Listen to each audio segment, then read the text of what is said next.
各位朋友们好，师父好。请问你有过预感吗？大家肯定说，有过是吧？我们通过梦境啊，什么眼皮跳啊，等等的，其实每个人应该说都曾经有过若干次的预感。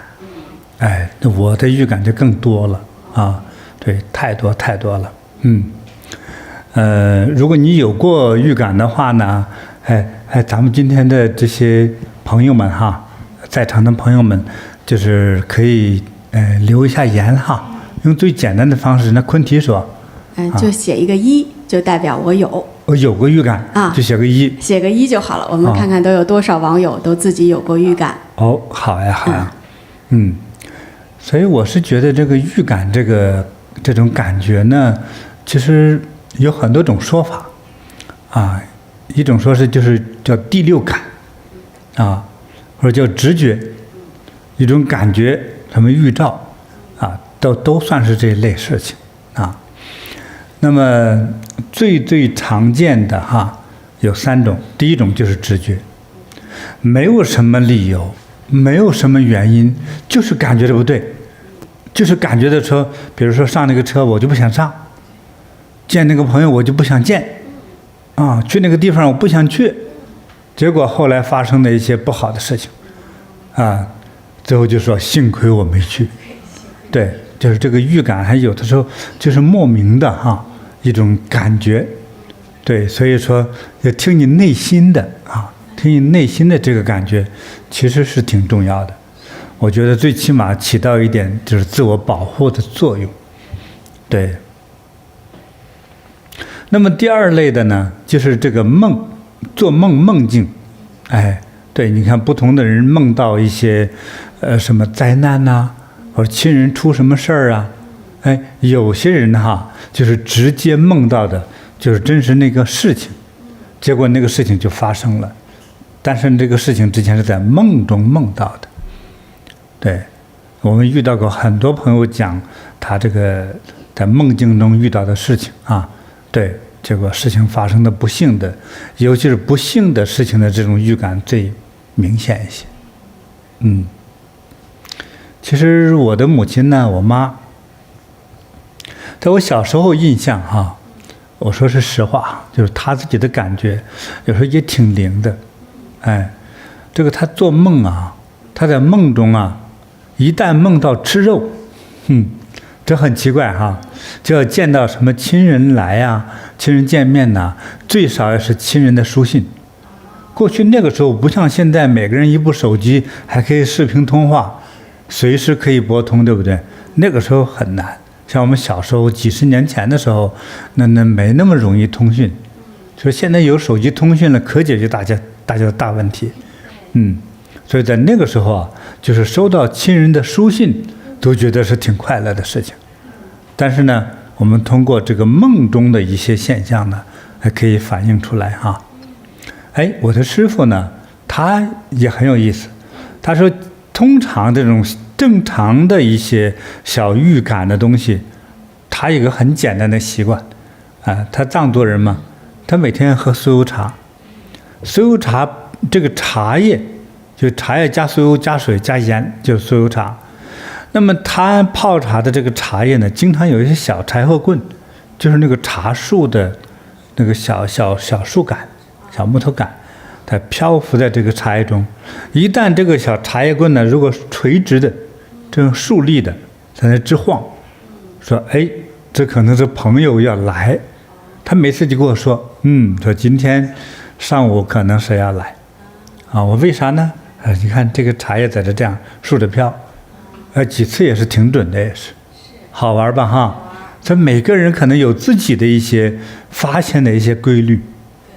对，好玩那么第3种呢，就是一些有情人或者是有血缘关系之间这个人的一种感应。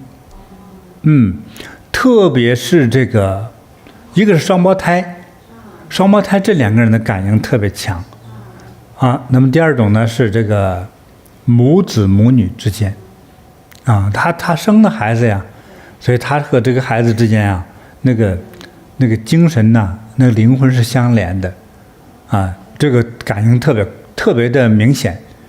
在很多年前呢，哈，大概至少30多年前呢，他有一个人哈，一位母亲就给我讲他这个感应的故事，哎，那么他在一个纺织厂工作，哎，有一天呢，他就感觉到心脏的像有人又抓着他心脏用力拧一样的，哇，心绞痛。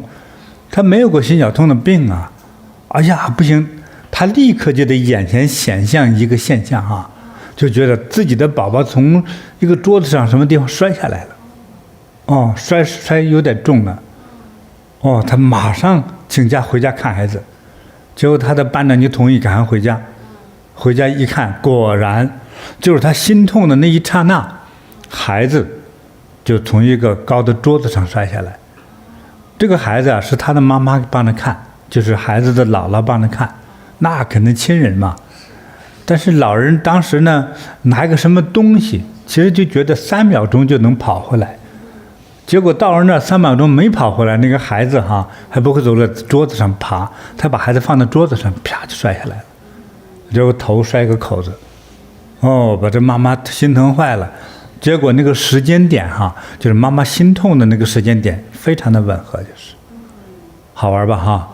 所以这样的这个预知预感的这个东西，其实我们每个人都有的，只是平常人哈，你不是专业的什么预言师、预测家，你可能做着各种的工作，你的预言预知的感觉呢，不是那么的明显。除非和你有绝对息息相关的事情，才有某种感觉。但有的时候有感觉，不知道发生什么事儿，不知道什么事儿，对不对？就是说，比如说哪里跳，哪里痒啊，或者出门踢到石头，但是不知道是什么事情。对，就是我有一个特别好的朋友哈，师傅，就是他10几岁的时候呢，有一次父亲出差，出差之后吧，也是好2周可能都没回来嘛哈。他有连续3天，他的那个眼皮子就跳，一会儿是左眼跳，一会儿是右眼跳，然后等3天以后呢，他收到了就是特别不好的消息，就是他的父亲在出差的过程中有发生了一起事故，等于是父亲就在那一次事故中就离开了人世，所以但他眼皮跳的时候，他并不知道会有这样的事情，到发生了以后，他才意识到说，哎呦，之前我这眼皮跳了3天，就是亲人离世了。对，所以你看这个一种预知的这种反应哈，是多种多样的，所以得慢慢的观察和体会才行。对，像在中国的过去这个从古代以来哈，其实有很多这种预知预言的各种的方法和门派，像在中国这个叫做黄河中下游地区，就是像在山西，中国的山西陕西省、陕西、河南、河北、山东这个大地区哈，有一些比较有规范进行训练过的这个预言家呢，他们现在在考古中哈，就会发现呢，比如说用一些动物的那个一些东西，比如说乌龟的那个龟甲，对，他用这个一块一块木头烧红了之后去烫，从反面来看，它会出现什么样的一个图案纹路这个图案像什么，也当然分它预言的是什么，是吧？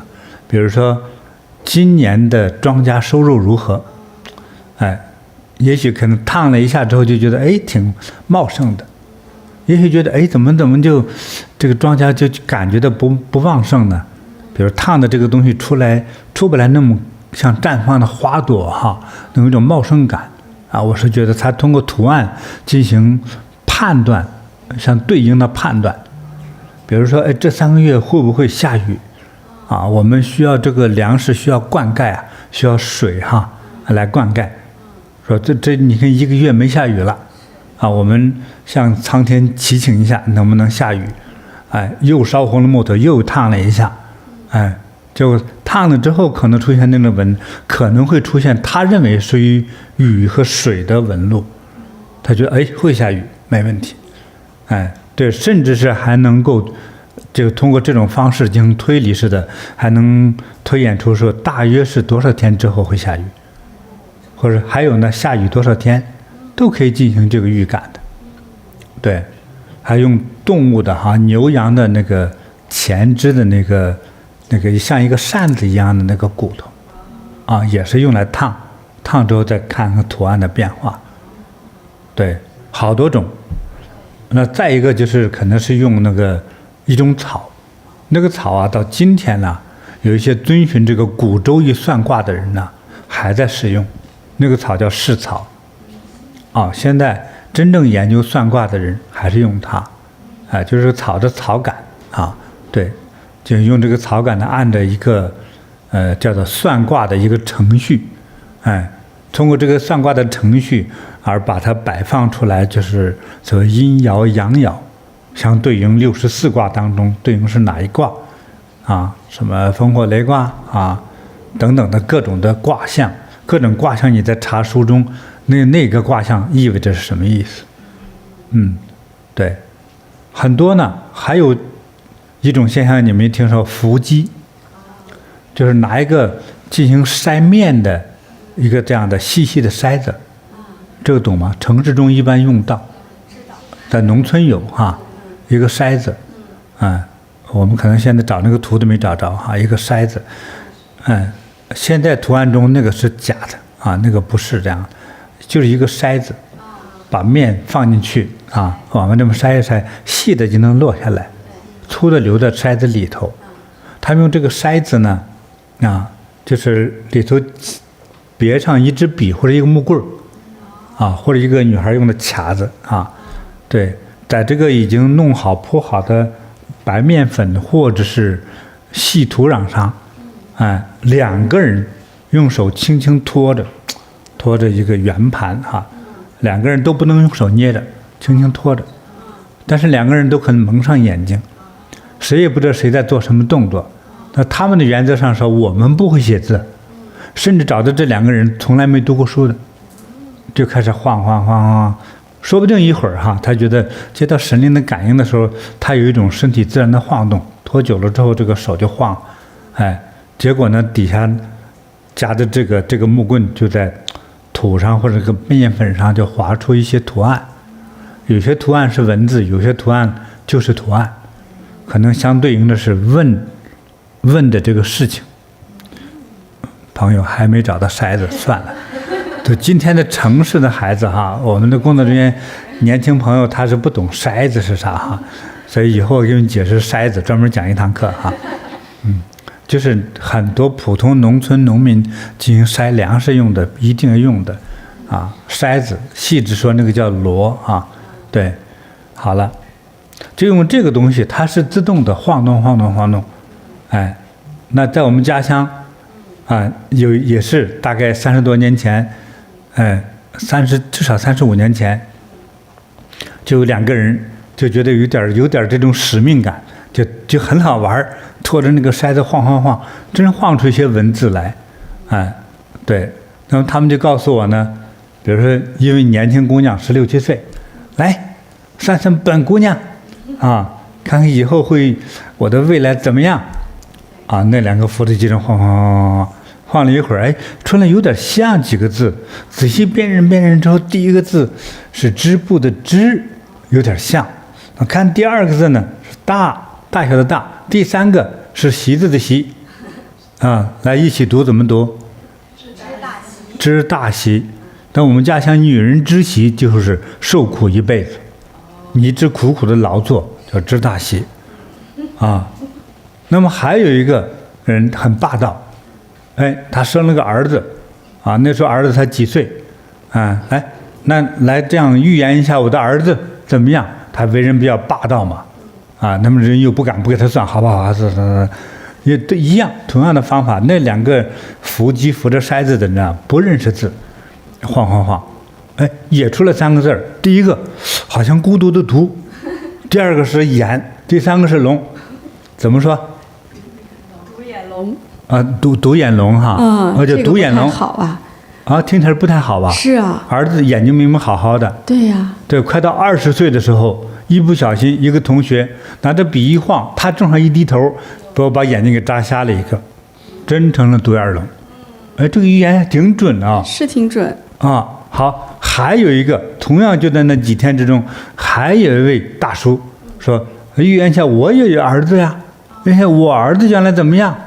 哎，晃，又出来3个字儿，第一个字儿像状元的状，第二个是状元的元，第三个牛郎的郎，叫啥？状元郎。哎呦，果然这个好。这个孩子一长大之后，那个时候中国刚刚开始了重新恢复大学生高考。这个孩子读书非常棒，就是平时不爱说话，而且一下就考上中国清华大学，这可不就是状元郎吗？哎呀，当时的县长都来敲锣打鼓来送行太棒了！说这个东西你都不能不信呢。这弄的是我们家乡人也不干活了，就都找人伏击来算算自己能干啥，有的真挺准的，对，很好玩对，还有更多的，你像尤其是在唐朝时期特别盛行的，就是周易梅花易数等，这是中国式的算卦方术如果你想学，以后我教你，好吧？到会员区讨论对，这我就说是中国的那你跟我讲讲那个西方人有什么招数？西方人像那个我们上次去土耳其，我记得他们有做一个很有趣的叫咖啡算命。咖啡算命。对就是土耳其咖啡呢，它是那个杯子比较小，然后它有个特色，它的那个咖啡渣比较多，就上面那个水比较少嘛。然后它的那个算命的方法呢，就是让你先喝咖啡，喝完咖啡之后呢，你再就是它是那个什么它是用的咖啡粉，对，先放到你的杯子里头，是完了之后呢，用开水冲，就像出的面粉一样冲半天，有时候它定成那个粉状黏糊糊的，就把这个杯子底给粘住了，之后再把它倒过来，对对，倒过来之后，这个咖啡杯的那个壁上头就出现一些莫名的图案，是，但是懂的人呢，就拿这个图案来看，就能看出事儿来。咱们都试了一下嘛，对，你们说准不准啊？有一定的准确性，就有一定的是至少51%的准确性。对，也看这个算命的人呐，也看这个人的经验。对，对，是这样。是，但是挺有趣的是。那他们还有就是，我觉得在西方很盛行的就是塔罗牌。对其实，在土耳其也有他们做了那个之后，也会拿出一副塔罗牌来，经常就是说，那你就问问题吧，比如说想问自己的健康怎么样，他就让你抽张牌。然后他就根据这个牌就能给你说出一些道理来。就是每一个问题都是一张牌。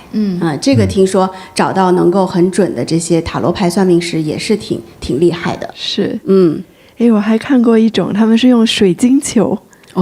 对，就是具体能看到什么我不知道了，但是就是也是说他在里面他能看到一些图案，能够预示一下未来。对，我记得小时候那个白雪公主和7个小矮人里面就是那个水晶球来着，是对吧？看水晶球可以看出这个人是好人还是坏人，挺有趣的那其实就是说到很多这些占卜很多都是人们也是想要趋吉避凶在做正确决定的时候，能够得到神佛呀，得到一些指引那其实在我们菩提禅修有药师灵签其实是非常灵的。对，我们这里的同修师兄师姐遇到一些决定的时候都会来菩提抽一支签。对，那前一阵子我记得在温哥华就有一位国外的同修，对，他们本来全家要去葡萄牙旅行，对，然后呢他就抽了一支签，那个签文建议他不要去当时他还想，哎呦，这个不要去，大家都准备好了呀对，票都买了，对，票都买了最后呢他就想尽办法的就是说服了自己的家人，说我们要听佛菩萨的旨意哈。最后没去，后来过了几天，在新闻上看到，就在他们要去的那一周，葡萄牙发生了全面的大罢工，全国大罢工，全国大罢工，对，什么车呀，所有的服务都停掉了。对，所以如果他们那个时候去旅行，那根本就不是去旅行，就是被困在那里了。对，受罪了就。对，那后来回来赶快点灯啊，感恩佛菩萨，感恩师父，说这个药师灵签太灵了，最关键的时刻给他们提供了最正确的指引。对，我们还有64卦，哎，是对，抽一个64卦哈，对，正面的这个64卦哈，是特别灵哈，特别灵啊，是的。那我们的网友朋友们呢，刚才也都是师父有问哈，要是有预感的话就写1，我看基本上90%都写了1。哦，你看，其实都有过感应，对，一般每个人应该都有的。是的，他虽然他不是一个预言家哈，但是这种感应一定会有。对。那接下来呢，我们也欢迎我们的网友朋友，如果你们有很好的预感故事，欢迎你们在留言区也继续留言啊。一会儿如果有被选中读到的话，也会有奖品的。感恩师父。是。所以在这个像在中国的寓言中哈，要是说起来，就光在历史上哈，从《史记》呀、《资治通鉴》呐当中，就是最正规的这个历史资料中哈，所写到的就特别多。我们就不一一的讲哈，讲1、2个这个其实大家几乎都知道的人啊。你像在中国这个明朝的时候，一个神人叫刘伯温，这个大家都知道哈。刘伯温呢还是个作家，那么他最著名的一本书啊，叫做《推背图》。烧饼歌，我记错了哈，《推背图》是别人写的哈，烧饼歌，对，他写的烧饼歌。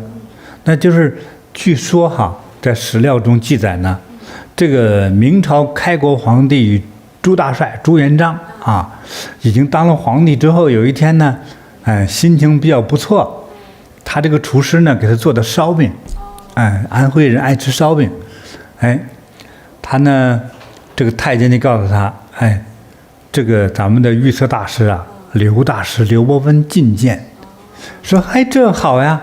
正好朕心情愉悦哈，我考考他，就拿了个圆烧饼，先咬了一口，再把它放到盘子里，再拿个碗扣上，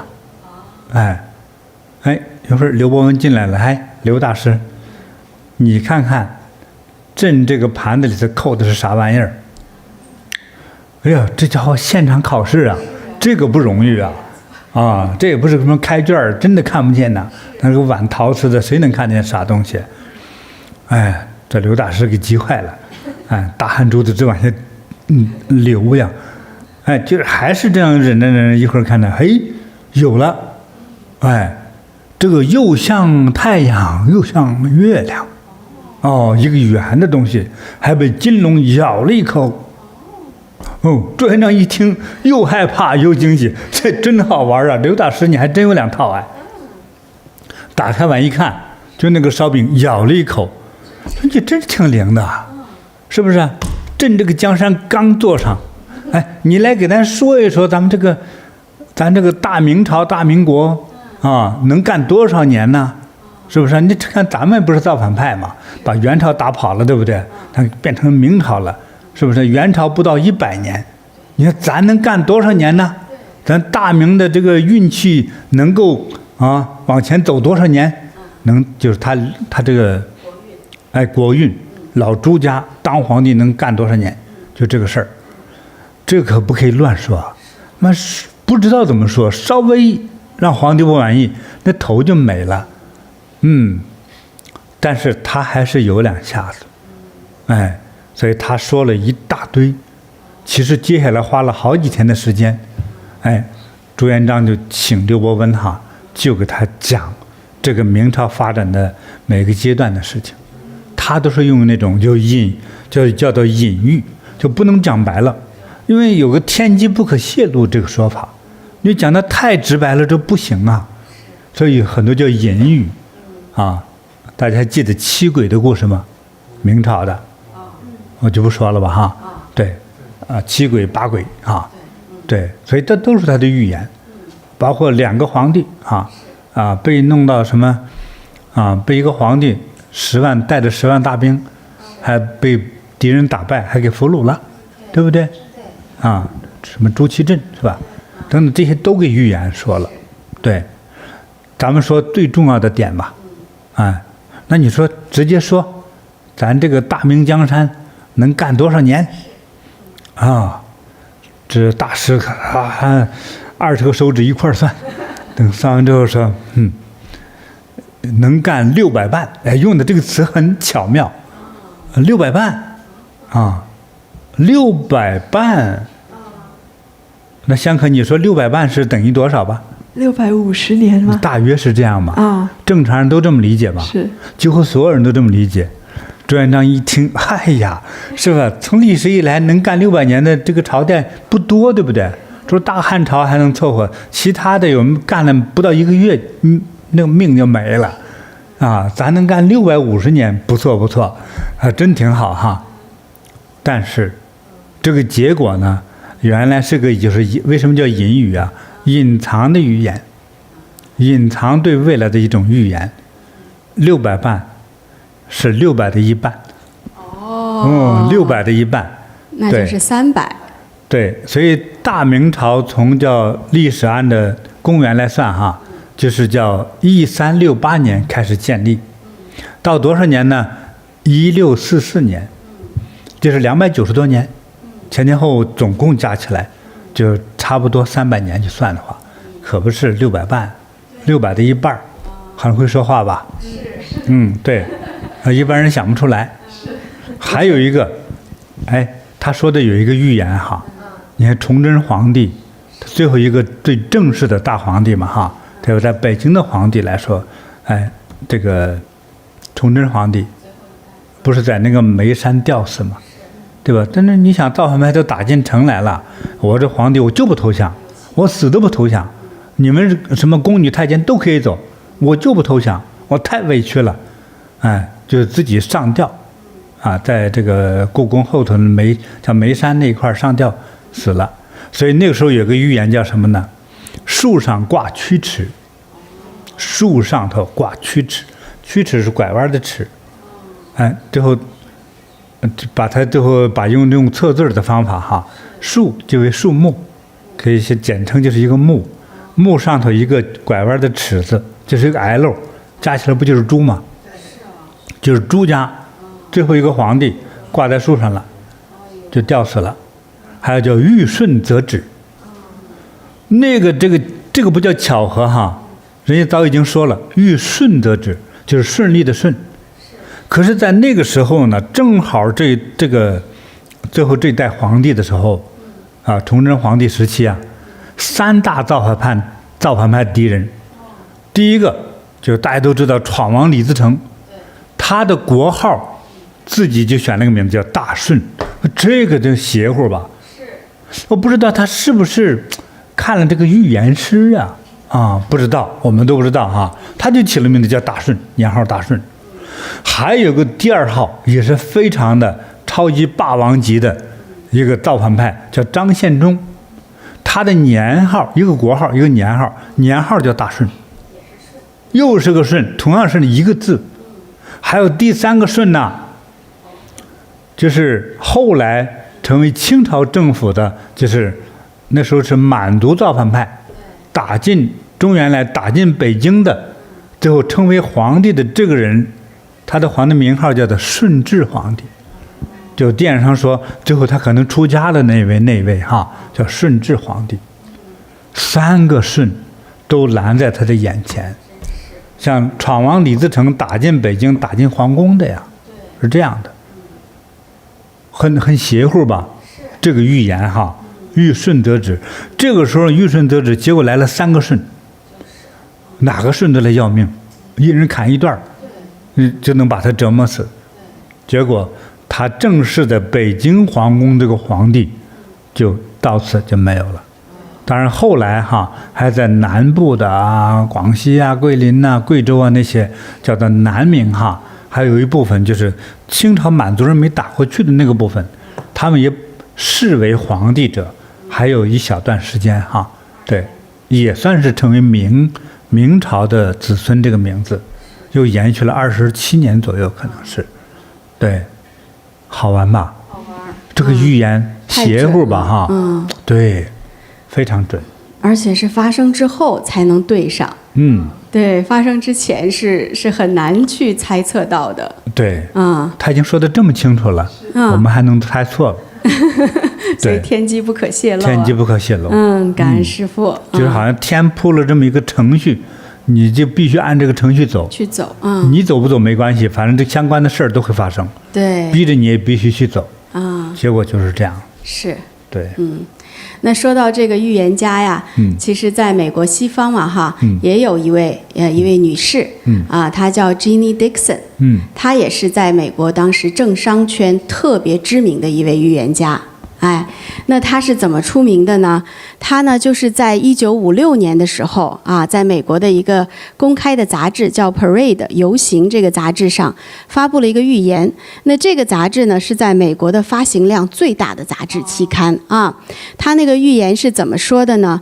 他说在1960年美国将会选出一位民主党的总统，那这位总统呢会在任期内死亡。那我们大家看，他是56年在杂志上发表的这个预言，4年之后会有这样的事情。那作为美国的人民，天天看报纸嘛，想着4年之后才会知道说谁当选这个总统，总统在任期内死亡，其实跟大家也没什么关系了哈。那个时候，所以当时没有引发任何的轰动，大家也没有在意。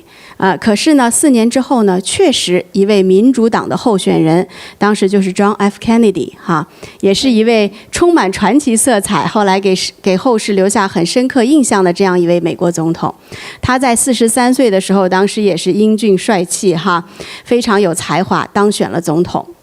就是1960年，那又过了3年呢，在他为下一任总统再去拉选票的时候，当时在美国的这个 Dallas， 你像坐在敞篷车里在跟等于是周围的这些选民在做这样子的互动，突然一声枪响，他就遇刺身亡了，非常可惜。这样一位年轻的总统，当时就这样被刺杀死了。那他这个消息也是震惊了世界。那这个时候呢，后来人们就翻出了7年前这位 Jeannie 当时在他们非常流行的这个报纸上的预言，全部都说中了。说他4年后，你看，就4年后民主党候选人当选，在任期内就会死亡，这太准了。对，那他这个时候这个 Jeannie 就名声大振，所以美国的这个政界、商界这些国会议员啦、著名的企业家呀，然后一些总统的这些家族都会找他来做咨询。咨询这些大事的决策，所以他呢也获得了一个称号，叫做华盛顿先知夫人。华盛顿就是美国的这个首府了就是她在华盛顿能够预知未来的这样的一位女士。对，几乎当时被公认的一个预言家。对，厉害。这确实挺厉害的。是，然后近期呢，就是在日本也有一个非常有名的一个预言家，就是他这个预言家呢，他还有另外一个身份，他其实是个漫画家。然后呢，可是他画的漫画呢，他有一本书叫我所看见的未来。是在1999年发行的。然后呢，他这个漫画里呢写的不是虚构的故事，而是他所做的梦。就是他这个漫画家呢，他叫龙树亮。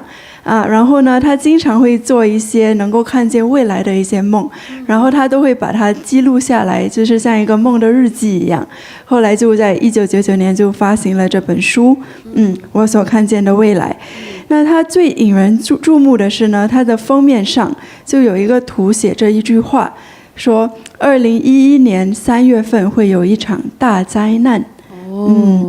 那他这本书因为是在1999年就发行的嘛，对然后当时候呢，几乎大家看漫画嘛，就觉得说，可能只是一个就是虚构的事啊，或者一个故事这样子，也没有太当回事。是12年以后的事情了对，可是呢，就在12年后，就在2011年3月11日，东日本那边就发生了一起震惊全世界的一个大地震。这个地震非常的那个严重，都有9级，然后还引发了大海啸，还有非常严重的伤亡和损失，还引发了核事故。然后这个时间呢，正好就对应到它的那个封面上写的2011年3月份会有大灾难。这也太准了。对，然后他这一本那个漫画里呢，其实还有其他的预言，那算是可能有很多都有兑现了，不是全部，对，但最有名的就是这个，所以现在就是在日本那个他是非常有名的一个预言家。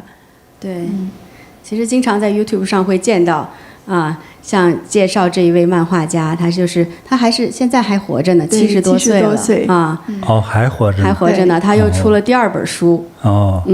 他就是做预知梦，他经常在梦里会看见未来，然后他就是画一些梦中的景象，对，梦中的景象他就画下来。这也有意思啊。是。他也是挺神的，也是非常神奇。对，他在梦中就看到了，完了再画下来，完了再发行。对，这个挺好玩。他都是在10多年前就看到了这个画面，而且精准到他的那个日期，他都能够看到。厉害厉害。对，那我再给大家说一个这中国唐朝的故事。有一位超级的预言大师，命相大师、天象大师、星象大师袁天罡这个厉害对，在这个唐朝最初年的时候呢，这个那个时候就是大家后来都知道的中国唯一的一个女皇武则天。武则天她不是一个皇后，她是一个真正自称为皇帝的当时的唐朝人不得不承认她就是皇帝也称为叫大周皇帝对，武则天。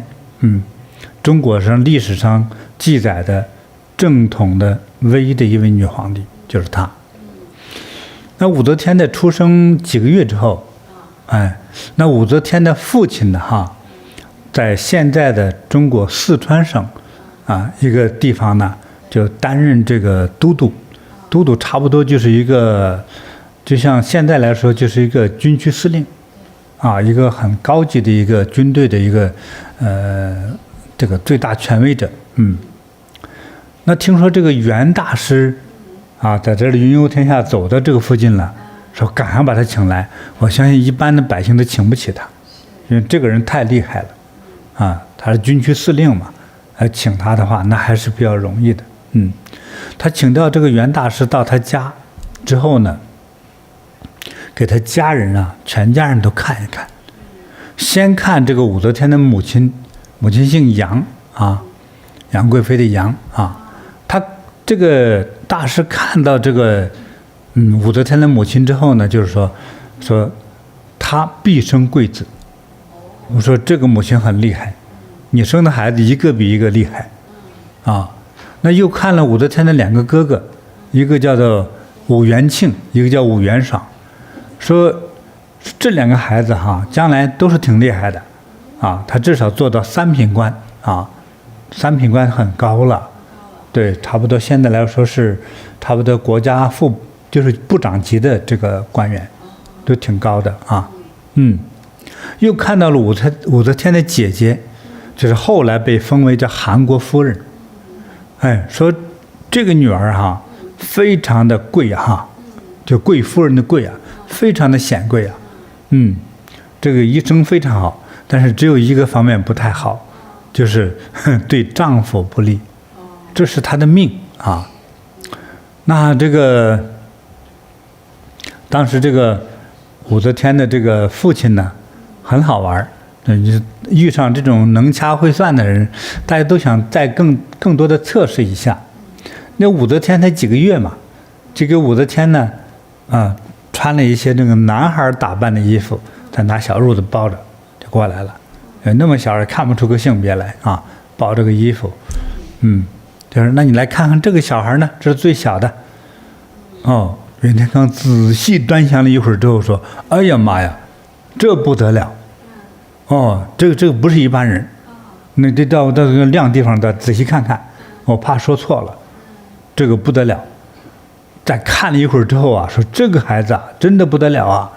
哎，这眼睛呢像这个龙，这个脖子呢像凤，就像凤凰。因为中国有就是龙凤的传说嘛，龙是传说中的一个神物啊，这个凤也是传说中会飞的羽毛的这个神物啊。这个就他的富贵达到人中的最高点呐、只可惜呀、这是个男孩，如果是个女孩的话，一定会成为天下之主。哦，你想这什么样的感觉？袁天罡看到时候也很震撼，但是武则天的父母听到之后呢，更吓得头皮子发麻。说你想你们家也出过皇帝的话，可是又不是今天唐朝姓李家的皇帝，那会掉脑袋了。我说可别乱说，这个开玩笑哈，说过去就算了，别乱讲哈。对，就这样子，谁都不可以出去乱说，这样才把这个事情压下来。否则的话，人家说谁家的孩子将来当皇帝，皇帝知道先砍你的头再说，这事就压下了，谁都不能说出去。可是，那么20-30年之后，武则天就真正当了皇帝，就当上了，这个也就是中国唯一的女皇帝啊。所以这些预测家哈、预言家真的挺厉害，就是各有各的门道哈。这袁天罡那也是神人呐，袁天罡、李淳风他的推背图嘛，对。现在还每一年经常网上会有人拿出来说，哎呦，这一张图对应着今年的这个运程，对都是之后要去解释它，去对应它。感恩师父。那我们刚才讲了几个就是古今中外的这样非常知名的这样预测大师啊预言师啊，那这个预感预知的能力是我们人人其实都可能会有的，对吧，师父？对啊，只是可能有差别，就是大师和这个普通老百姓肯定是不一样的。对啊，他就是有不同的体质，就是身体感受哈，就是我们一般人哈。一般人的灵感哈，就是有预言性的灵感呢，是比较少的，通常都给封住了。就是人呢，其实每个人有最灵感的时候啊，是在差不多6岁以前，就是小孩的时候。这个小孩他身上那个灵感哈，就是就像通灵一般。这个如果那个小孩比较喜欢你呢，你的运气就比较好。想知道更多吗？想知道。如果狗和猫都喜欢你呢，你这个人就是很吉祥的。对，所以呢，这个很多人呢，他自然就是很多人在这个小时候，他会很自然的对很多事物的直观的那个直觉，其实带有一种的通灵性。小孩呢，尤其是过了12岁，你的那个通灵感就不行了。所以小时候我们这个头顶上头有块骨头是活的，对吧？就像随着心跳那样叫心门，是不是啊？心门。对，那能在那跳的时候，他就是几岁，这还没长好的时候，这个几乎他处于可以通灵状态。比如说，爸爸出差嘛，去忙去了。在没有电话的情况下，很多这种小孩子就给他妈就开始爸爸，就在那叫爸爸。如果有经验的老奶奶就知道，孩子的爸爸很快就回来了，就是这样。所以这个小孩是通灵的，但是你到那个12岁以后，通常怎么通都不灵就是人就是有这个差别。但是那种预言家他的体质是什么样的呢？岁数越大越通灵。对，他就是这种体质。我还听说有人叫雷劈过一下之后，通灵了。有些人都发了个几天高烧之后通灵了。但有些人就是说这都是骗子，江湖骗子，还真不是。那每一个行业都有骗子，对不对？每一个行业都有骗人的嘛。但是在这个我所研究调查的这个现象有些通灵师他就是一次雷劈，真劈的他那个什么衣服啊、什么鞋子啊，或者脚趾头打掉一个啊，之后就通灵了。还也遇到过好几位就是得病发高烧，高烧不退，高烧的过程之中啊，他看到很奇怪的东西，有的上天，有的入地了，有的看到鬼王，有的看到菩萨给他说话，也有看到狐狸给他沟通，那回来之后通灵了，他开始说话就不正常了。这过去本来就是农村姑娘嘛，这王小翠儿是吧？现在开始说，本寨主，开始跟你说话有点拿着官腔出来了，还有说本公主我命令你干啥？整个语气都不一样了。但是那个自信的眼神呢，他又不是装的，所以这个时候他就通灵了，所以你们感冒发烧遭雷劈的时候也注意点这个现象，可能会通灵，说不定。所以每个人这个体质不同哈，也就是人生际遇或者使命不同，所以你能不能成为一个职业能通灵的人，这个每个人不一样。那说到这个职业通灵哈，师傅，最近在韩国上映了一期特别火的综艺节目，对叫《天机试炼场》。我也看了好几集。是这里面呢就请来了全韩国49位非常厉害的，就是他们节目里叫命运术士。就是其中包括很多都是巫师啊，就是通灵师，对，也有一些就是算八卦的、四柱的，还有就是塔罗牌，就是不同的方式来给人做预测、算命理的，来进行了一次真实的擂台比赛。特别有趣啊！很多人都非常关注啊，看的也是津津有味的，就一集接一集的跟着哈。那我就记着呢，在第一集这个参赛者就被给出了一个题目哈，当时印象也蛮深刻的，就是参赛者们被给了一张照片。那张照片呢，就是有一位女士微笑着，但是在那张照片上呢，写了这位女士的出生日期和死亡日期。这个女士其实还看着蛮年轻的一位姓高的高女士。那这个考题呢，就是让所有的这些命理术士在10分钟之内算出这位女士的死因。那这个考试一开始就看这些巫师们就各显神通会塔罗牌的就拿出塔罗牌开始就开始要抽牌了。那这个人已经死亡了嘛，所以他们就会代表这位可能是往生的人就说，哎呦，我是比如说事故去世的吗？我是什么原因去世的？用抽牌的方式来看看牌能给他什么指示。那有的人呢就算八卦的，就开始用八卦推演这个人的命运。那还有很多巫师呢，他们就拿出他们的法器，一手拿着铃铛一手拿着这个扇子就开始摇铃，摇着摇着，全场就能听见很强烈的这种摇铃声然后很多人就开始进入状态，进入状态以后，他们就开始感应，就开始说话了。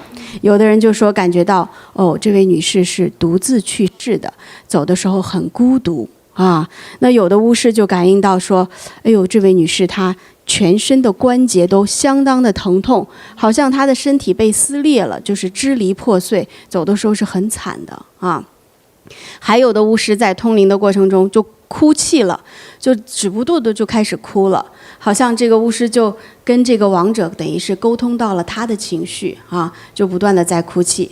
那中间呢有一位呢后来就是赢得了这场比赛的巫师呢，她叫卢瑟菲她是一位非常年轻的女巫她也是挺漂亮的穿着打扮很时髦，她没有用任何法器，她就看着你看气场也是很足的这样一位女巫，她坐在那里，她就静静的跟她的奶奶神感应，感应呢，她就开始说话了，她就说，我看到一个地方又黑又冷，然后说她好像是在离家很远很远的地方失踪了，然后他接着感应，他就说，你确定我是那天死的吗？他等于以亡者的身份在说话了，就死亡者的灵魂在说话，灵魂在说话了。你确定我是那天死的吗？当时他说的时候，其他的参赛者都开始唏嘘感叹嘛因为他们并没有对他这个亡者的死亡日期有任何的这种感应到其他的讯息都是感应他是怎么走的。后来呢，等这个主持人揭晓答案的时候，大家才知道，这个就是往生的人呢，他是一位登山运动者。他很爱登山。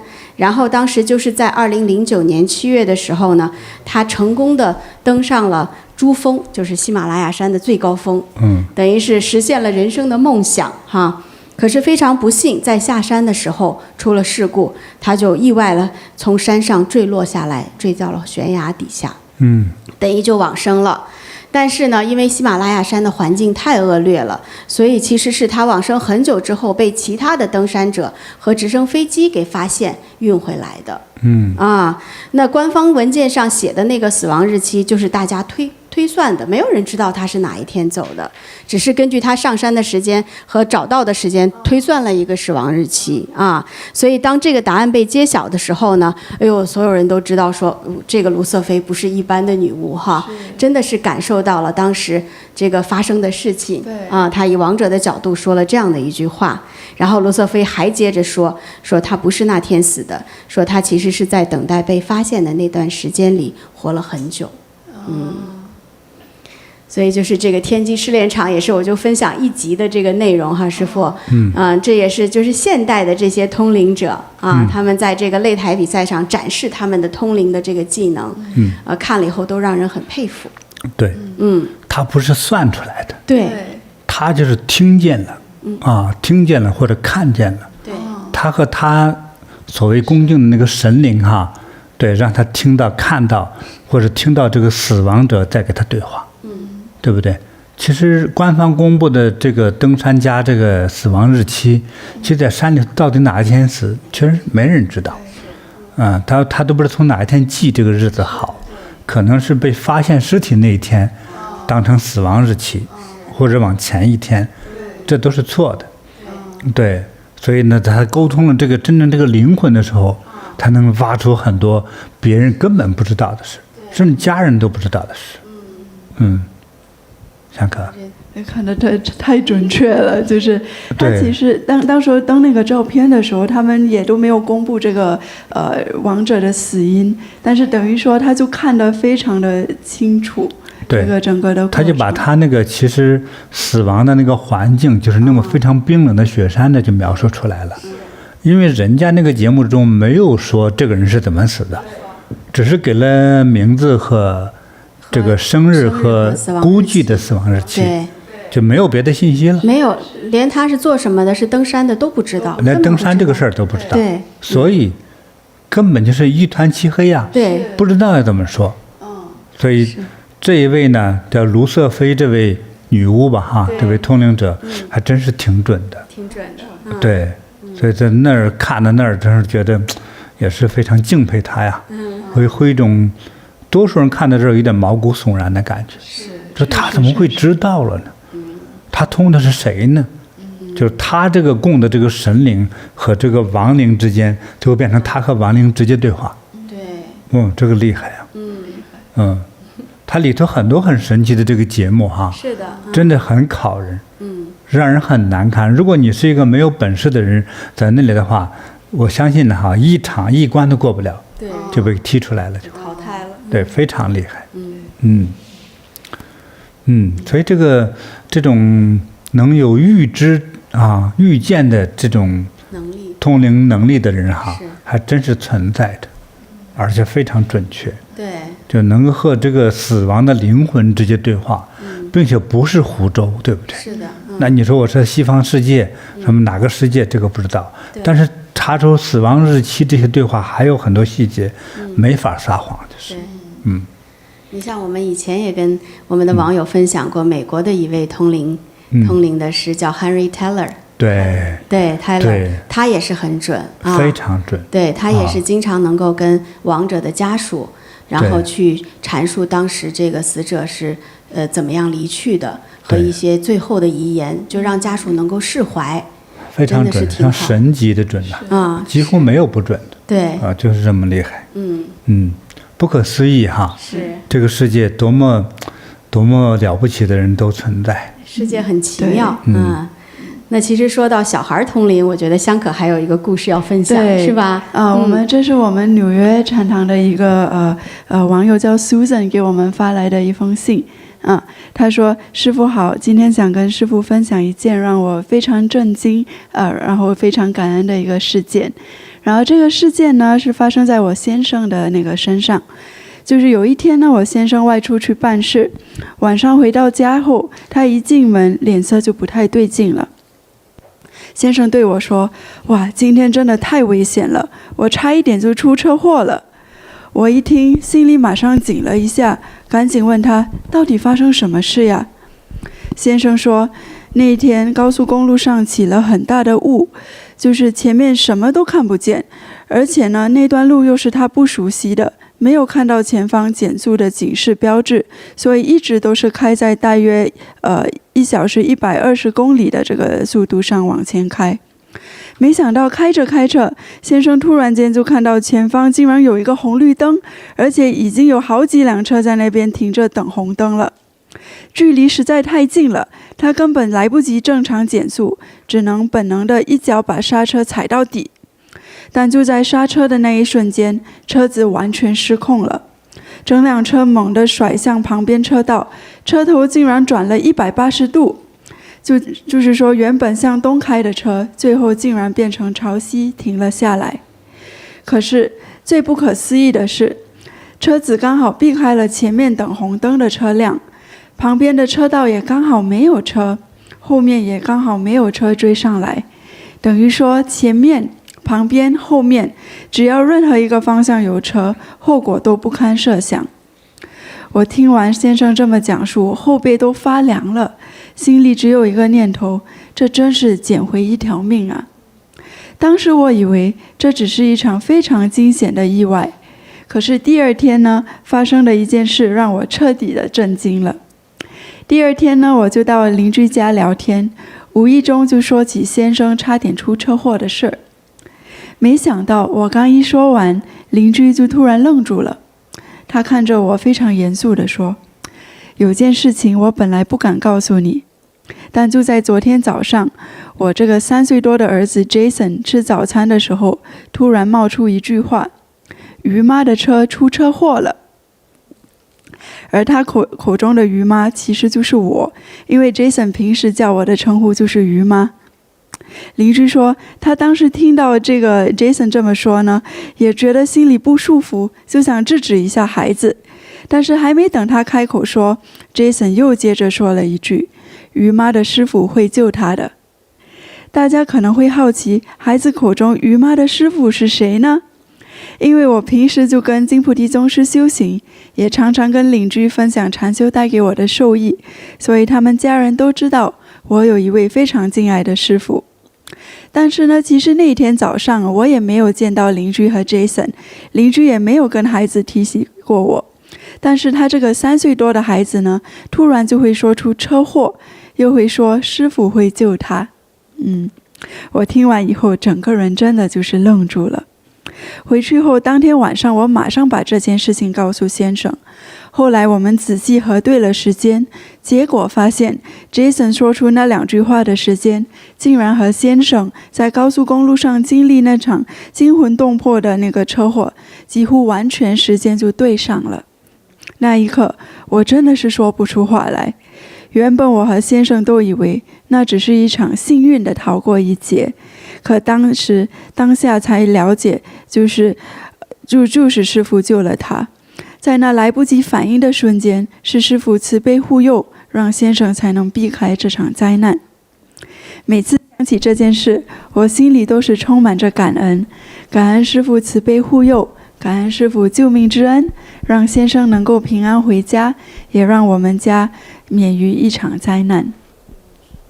真的挺神奇的，3岁的邻居家的小男孩啊，就在我们这个师姐 Susan 嘛哈，纽约的这位师姐，她先生开的就是她的车，就是于妈家的车，是啊，在出车祸的那个时候，小男孩就说于妈的车出车祸了，然后还说于妈的师傅会救他的。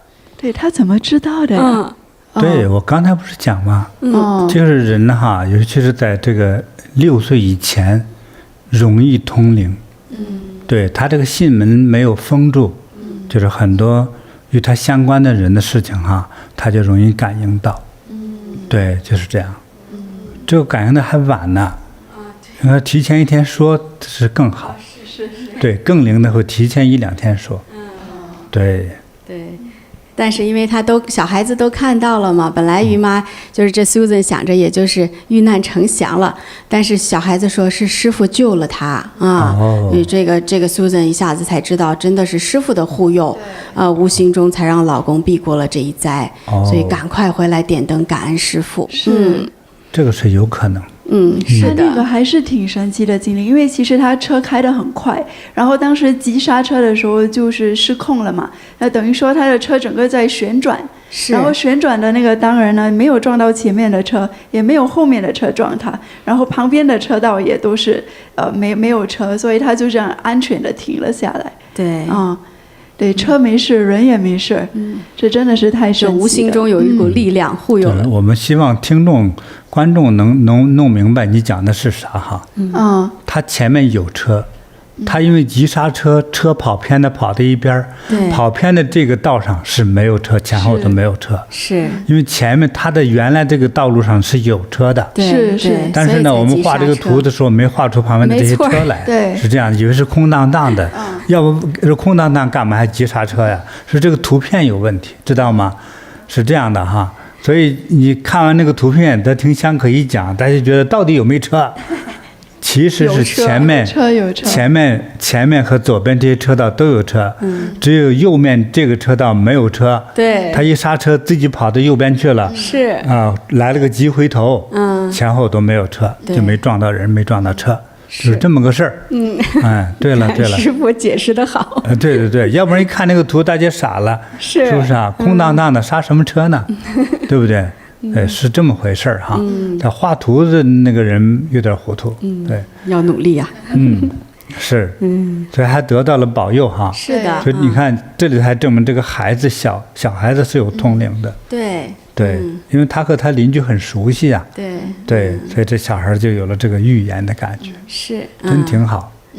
网友也有几个小分享，师傅我跟师傅简单念一下哈。好的。有一位叫金吉祥的网友他说我外甥很小的时候呢，他爸爸就去了南方打工那有一天呢，外甥就说我爸爸要回来了，什么都没有给我买。然后结果几天后他爸爸真的回来了，什么都没给外甥带，因为混得很狼狈，身无分文，所以什么都没带回来。好有趣啊哈！我记得师父以前也说过，就是父母如果出远门的话，要回来之前，小孩有的时候会知道的，是家里的狗狗也会知道的。好，那师父，我们给他也送一个吉祥的礼物吧。当然。好。他叫金吉祥。金吉祥哈。好，这个彩色的美丽的手串哈，送给你哈。一切如意吉祥哈，这是给金吉祥哈。那我们这个礼物就送给纽约的叫苏珊哈。好，这个衣服你看看。药师佛。药师佛。药师佛，哎呀，护梵语佑着我的哈们护佑哈。对。再增加一个呢，这个给苏珊的先生哈，一个平安扣哈。太好了。你看像个车轮吧哈。出入平安吉祥哈。收到。太需要了，谢谢。我考你们一下哈。这个我们从来没有研究过，没具体说到这一点哈。今天说的保佑和吉祥哈。对。你说这个平安扣和你看现在我眼前这个叫啥？玉璧。玉璧嘛哈。这个玉璧。中国为什么在古代为这个皇帝和贵人花很多钱做这个玉璧呢？其实很多人都不知道吧？不知道。就是用来第一个叫预测。从他的认为哈，这时候看星星、看月亮哈，来进行预感。对，我不是拿这个扣在眼睛上看到底是什么样子哈，就是他有一种他预感的方法。对。再一个是平平的哈，保平安。对，它有这个意思。所以我们这个平安扣也是这样的。对，这是小的啊。对，戴到脖子上保平安。感恩师父。感恩师父。很好玩。好玩。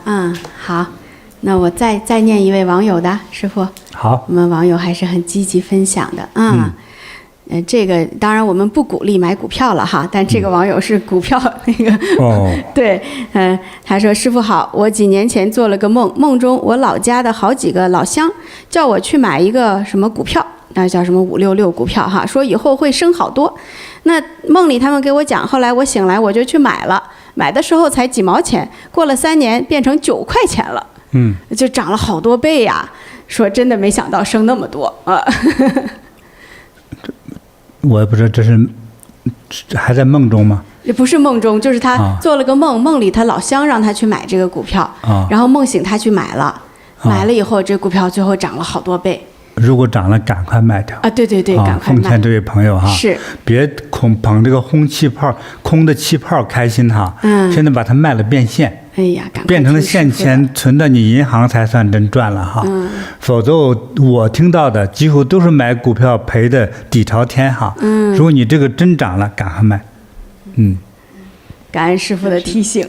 对对对，是能保住这份财富，梦中给的财富。别说不涨那么多倍哈，就涨1倍也卖。就是这样哈，只要涨了就卖。就是，要不然的话，不知道赔的是谁呢？是，对。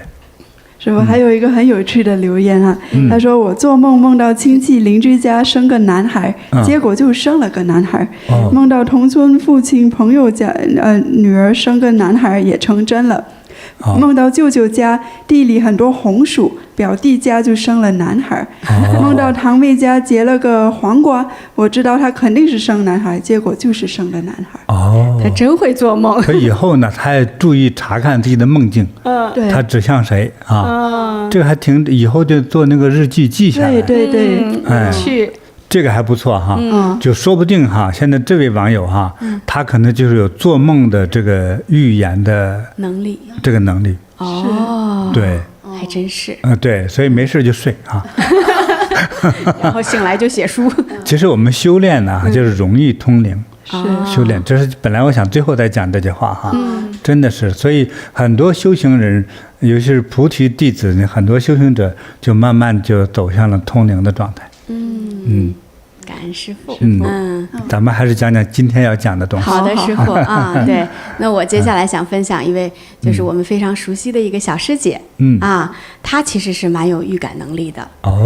她说她其实从小就是经常会有一些预知的感应啊，或者是她哪国的？她是马来西亚的。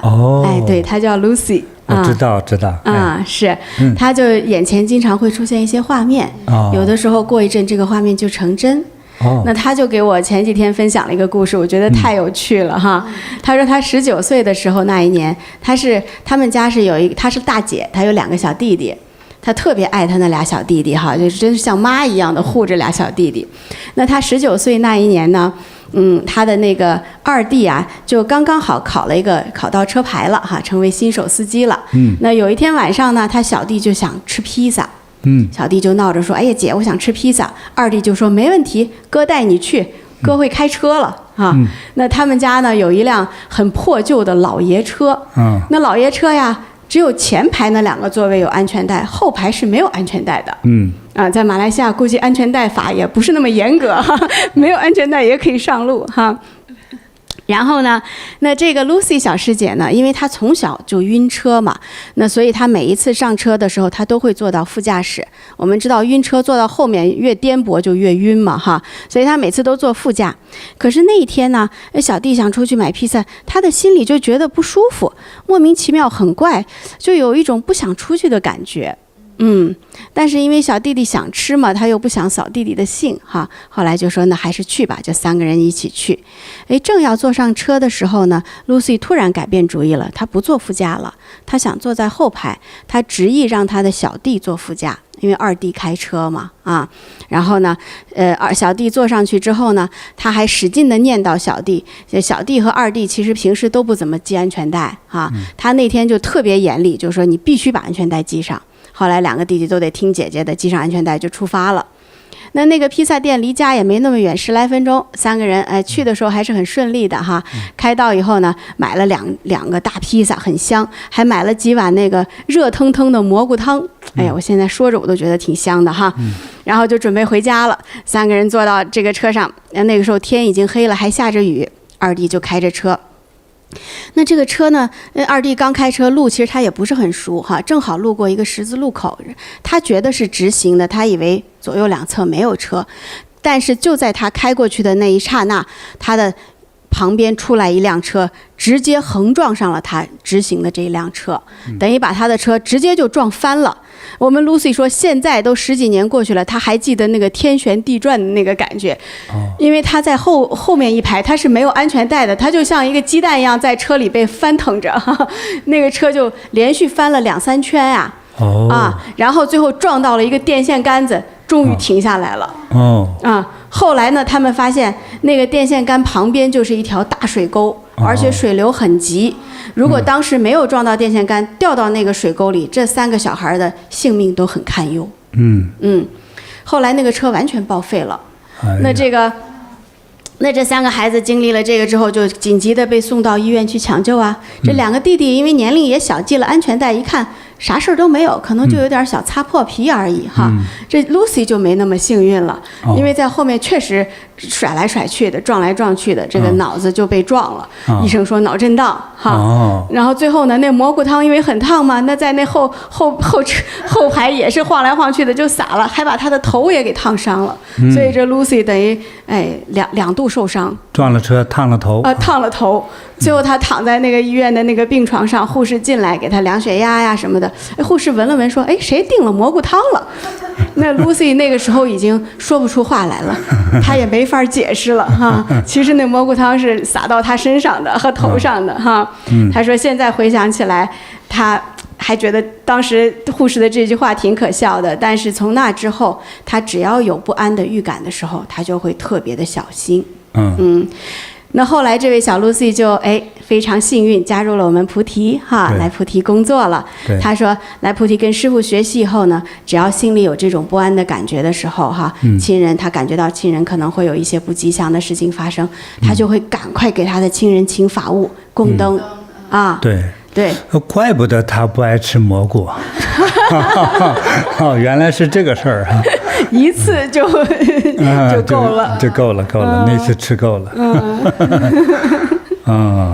所以有时候我们这些预感真是能救命的。如果用方法去处理它，可能会大事化小。是。对，但是有时候这个预感不知道在哪一块发生相关的这个是非和灾难。对，所以就是有心中的不安或者眼皮乱跳，但是不知道在哪里发生。对，就是还找不准那个地方哈。是。但是故事还挺好的。因为都是就在咱眼前的人小时候的事儿，是吧？是。对，挺好。我们给他也送个礼物吧。好，我们师父有礼物。好，感恩师父。看咱们这件衣服是咱画的画，只心无意。对，只心无意哈。非常漂浮的小吉祥树叶哈。对，把这个灾难化掉。好，收到。对，一切灾难由像粉尘一样就飘走了留下吉祥。对，再给他一个红色的平安扣。太美了。对，把它吉祥如意，出入平安。收到。还能看破天机。太好了。感恩师父。感恩师父。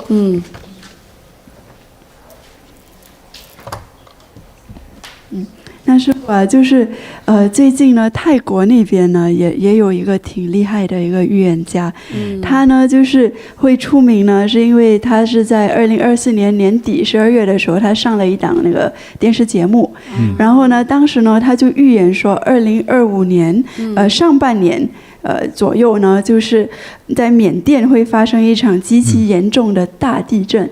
然后这个地震呢，虽然那个震中心在缅甸呢，但是它那个也会影响波及到泰国曼谷那边，然后会造成曼谷的建筑剧烈的摇晃，甚至造成那个建筑的倒塌。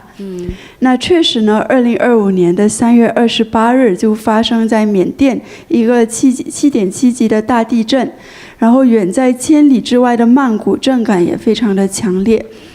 这位预言家叫普莱，是一名女性然后她就因为正确的预感到的这个灾难，现在在泰国就是非常的红。然后当时候呢，其实这个缅甸的大地震发生，就是泰国那边也有震感，也有那个高楼倒塌。其实泰国不太常发生那个地震，所以这个预言家呢说的还是非常的，这些细节都说的非常的准确。他很准了，其实他的时间点掐的就很准。对，他说2025年3月到4月，这个地震就是3月底发生的，地点也很准，说是在缅甸。然后第3点，他说对泰国会有影响，泰国还会有建筑物倒塌。泰国就是有建筑物倒塌了。倒塌了吗？倒塌了，有一栋大高楼啊，刚完工，然后这个地震发生之后，这个楼就直接塌了，就倾泻而下呀，真的是这样。离奇的就塌下去了。你看，这个楼就这样就塌下来了啊！哎呀，这样核爆炸一样。这还好，刚完工，还没有搬进去，就算是对，至少还没住人呢。对，只要住了一楼的人，但是里头有一些建筑工人还在里头。是的，还是有伤亡的。就这么塌了，哎呀。所有的细节都说得很准确。但是我们这个预言大师太厉害了，厉害啊！神人呐。所以世界真的很神奇。那有的时候你看，不光是我们今天讲了很多这个人类不同的国家的人，他们很有预言能力。其实动物也蛮有预知能力的，可能比人还更强，是吗，师傅？动物的这种预知、预感、灵性比人要高很多倍。因为人脑子比较复杂。你比如没听说过谁家的牛炒股票是吧？那没有。就这么复杂的事儿是吧？根本弄不懂。什么出差去工作，那牛也不懂。所以这人这个复杂性呢，就变成这理性思维就把我们的灵性给遮掩住了。而动物呢，越单纯呢，灵性就越高越强。就是之前我有看过一些，就是像有一些病人呢，他们是有那个癫痫症或者一些那个比较重大的疾病，那他都会养一只狗，它叫 support dog 或者 epilepsy dog，然后他整天就带着，就是它不是单纯的一个宠物，它就是会能够在那个主人要就是发病之前呢，它就会那个去找那个主人，然后去让那个主人要坐下来，就是它能预感到那个主人要发病了。好厉害啊！是，然后那主人知道他做那个动作的时候他就是要坐下来，他要准备药这样子他才能就是发病的时候不会处于危险的状态。哎呦，真是好棒啊！这是小狗救人啊！对，他们就能预感到这个感觉。其实网络上我也看到好多那种动物在很危险的情况下把主人拉开了，那个可能要掉落的一块砖头或者什么的，动物就能感觉到上面会有东西落下来。是，对，我们有另外一个视频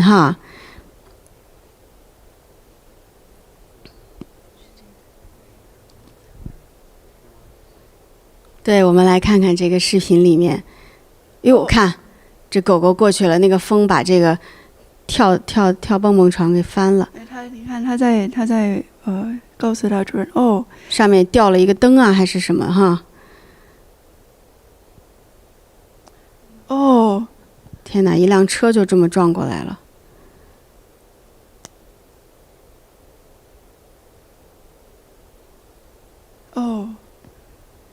狗狗就知道这个要它。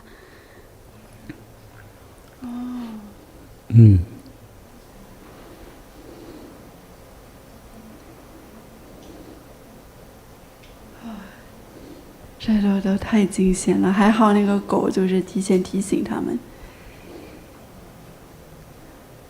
这时候感觉有一只小狗宠物挺好的，在最关键的时候还是能够护主的对，很多这个动物，它的灵性的比人也高，野生的更灵。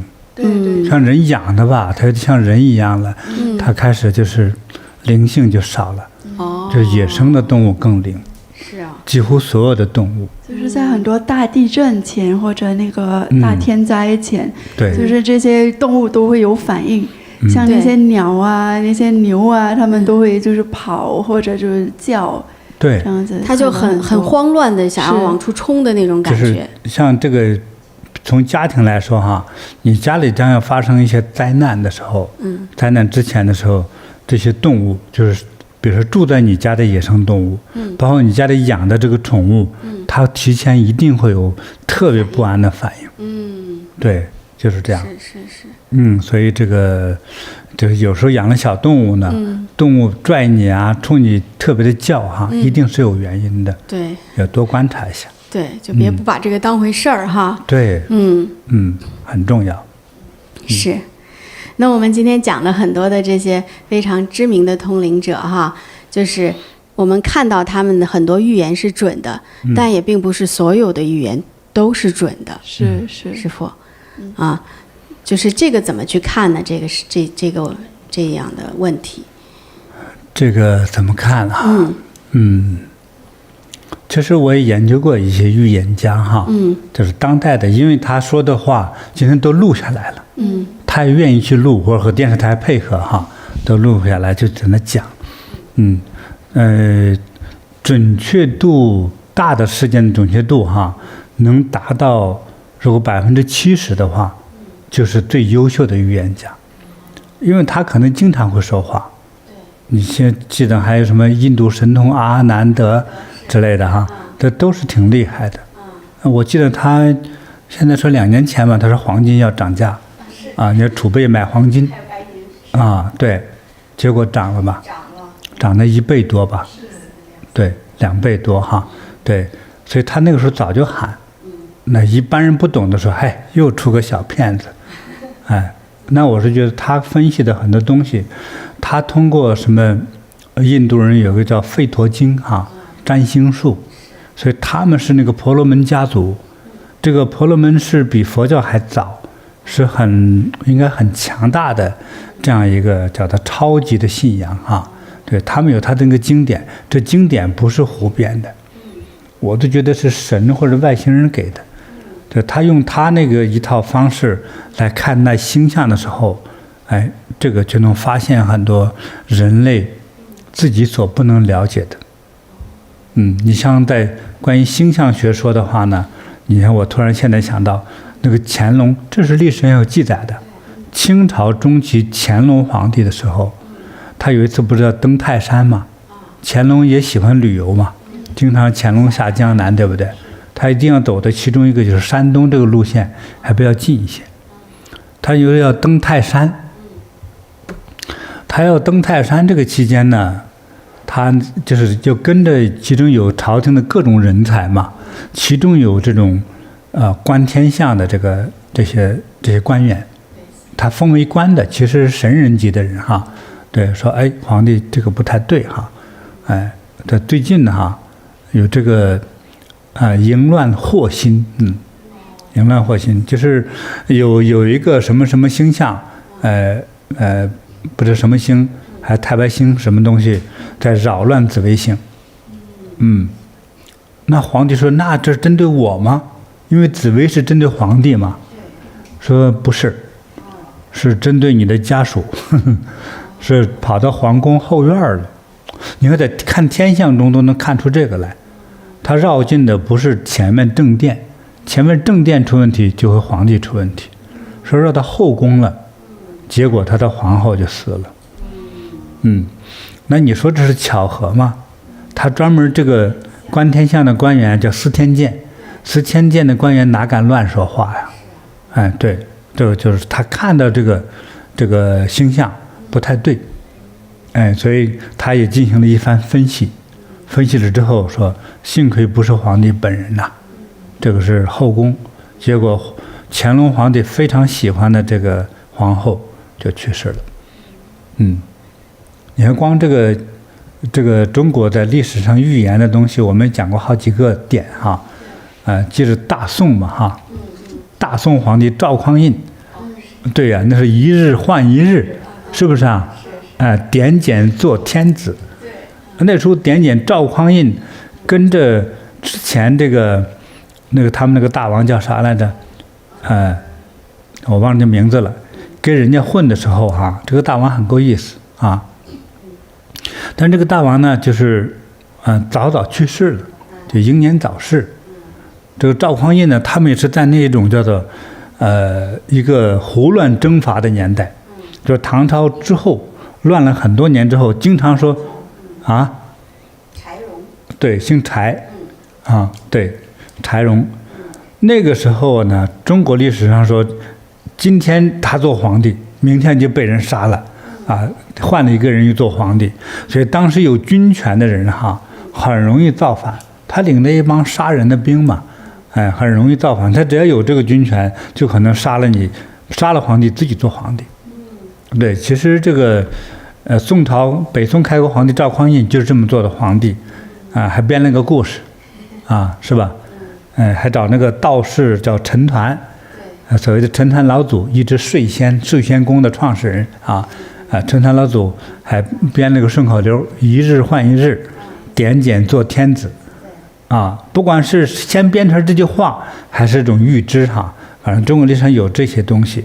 但是有很多除了阴谋之外除了政治阴谋之外，但是这个天象或者地象，或者是这个动物的预知还有人类的推算，这种预言师还是通灵师和神灵感应之后而看到的、知道的人间的灾难，或者大的喜事，或者朝廷的变更，或者大的天灾人祸这个它本身这种预知能力是真的存在着的，所以在中国历史上记载了无数次。对，所以的话，我们这个不得不信不得不信。但是提醒到我们讲到这个部分的时候，其实也善意的提醒大家，其实我们可以注意自己的各种的感受哪里跳哪里痒这个睡梦中梦境怕忘记赶快录下来。现在手机就很简单录音功能嘛，因为有时候过后就可能忘了。对，所以的话，有些是有意义的，还有一些一醒来就忘掉的，一般的就是没有意义。通常一醒来记得的都是有意义的。对。我还真的是有不少同修，有的时候梦中有，就是特别让他感觉到，比如说亲人要出事什么的他醒来以后就会赶快来点灯。点完灯之后呢，这个事儿可能就没有发生，有的时候发生了，但是根本就不大。对，所以我们确实是要更加就是说谨慎的，就是真的有这些信息来的时候，要去做一些事情对，尽量的能化解掉。感恩师父。对，其实这个灾难与化解灾难这个方法比如说我们提前预知了，就能不能这个灾难变小呢？其实有些事情是可以有针对性的去化解。在历史记载中也有若干次。你像在100年前，像中国辽宁省那个海城大地震就那是一个案例嘛。对，早就有预言家早就说那个地方要大地震。大概日期也指定了嘛。当指定了日期之后，当地这个官员顶着朝廷的压力，也是爱民如子他就通知那块区域的人，最近可能有超级地震。就大家想方设法搭些帐篷，别睡在自己那个土屋子里了。地震一倒，一个大墙倒下去之后，就人就砸死在屋里，对不对？所以1个月以来，虽然是冬天那个海城人就很多都搭帐篷对，住在这个帐篷里头。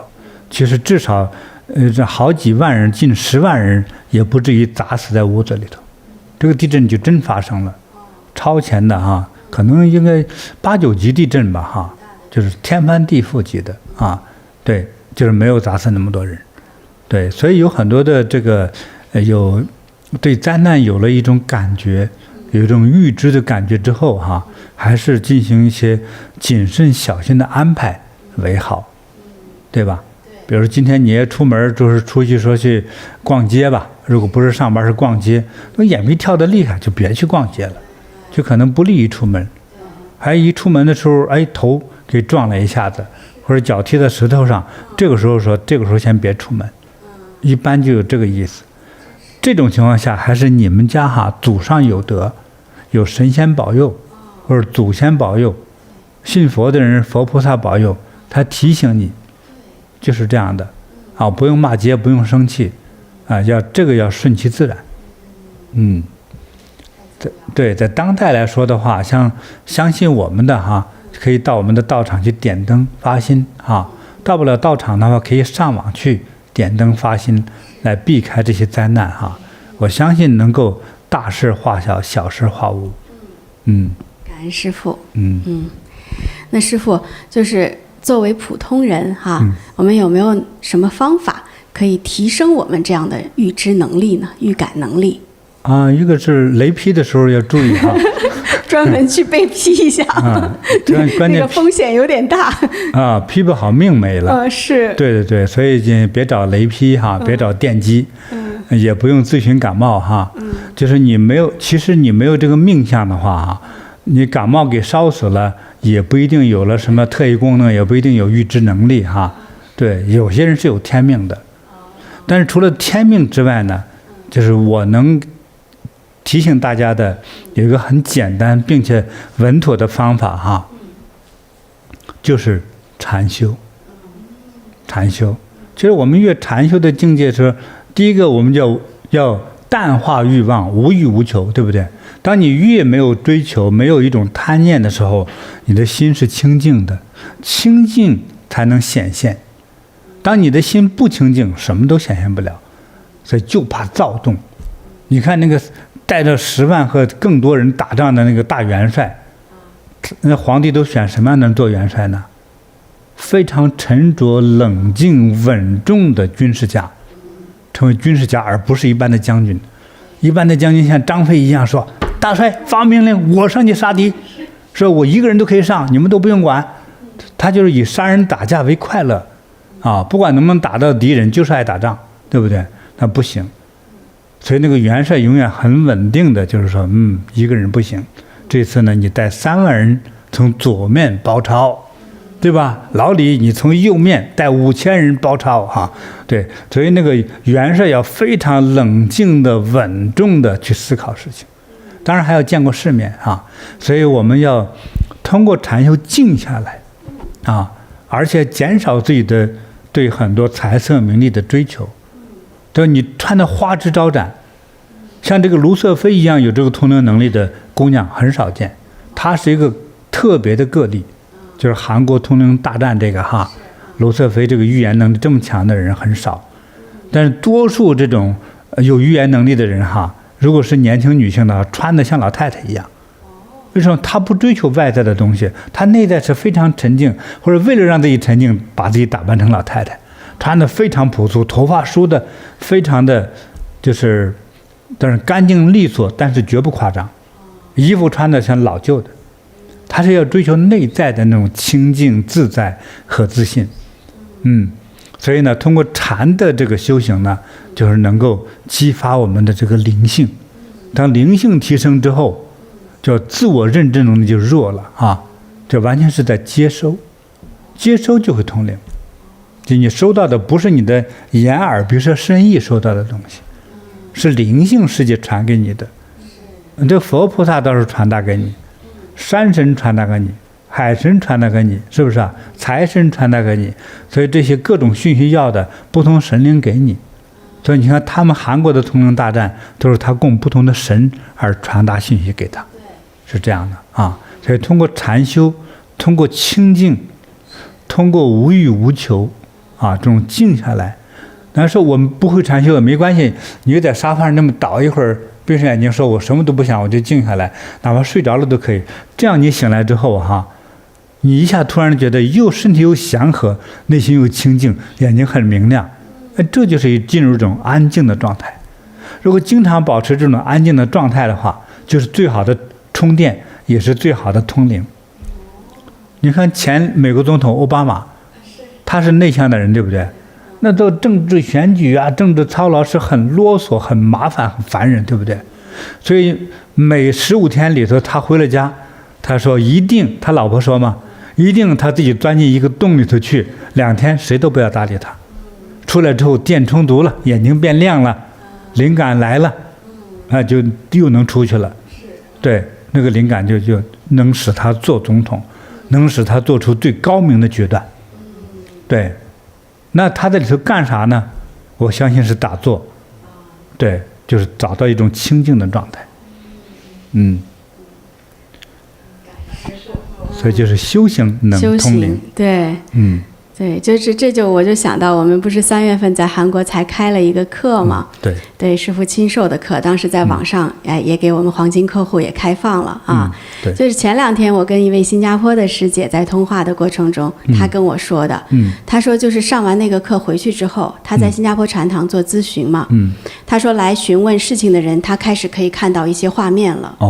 就这个人他问题背后的原因，他就通过画面能够看到了。对，10个里面8、9个都能看到。这多好啊！就上师父的这个课，他回去就通灵了。当然他特别真诚，他是一个很真诚的师姐啊。对，很好。恭喜他，恭喜哈！感恩师父，他也不是唯一的，我们还有其他的师姐也是这样啊。就是这种，这个时候叫做恭敬。为了达到这恭敬，你想方设法怎么样去表达恭敬，是吧？真诚的恭敬的本身也能促进你通灵。对，这与个性也有关系哈。说那你见了我，你虽然是个弟子，那你很傲慢，那你可能通不了灵。傲慢之后会让你不是所有的，很多重要的通路都会堵住。对，那就没法通灵。这恭敬才可能通灵。感恩师父。对，我们就越说越深哈。但是就卡住这儿就行了，不再说了哈。好的，师父。禅修能通灵。好，好，那也欢迎我们的网友朋友们哈，分享你们的预感故事啊，精彩的预感故事。我们呢收集到好故事呢，我们未来的直播还有可能会分享，跟大家继续来讲述这个预感与通灵的神秘现象。对，那被选中的故事呢，也会获得师父亲自加持的神秘礼物。有故事的朋友就把发到我们这个邮箱驼队803@gmail.com。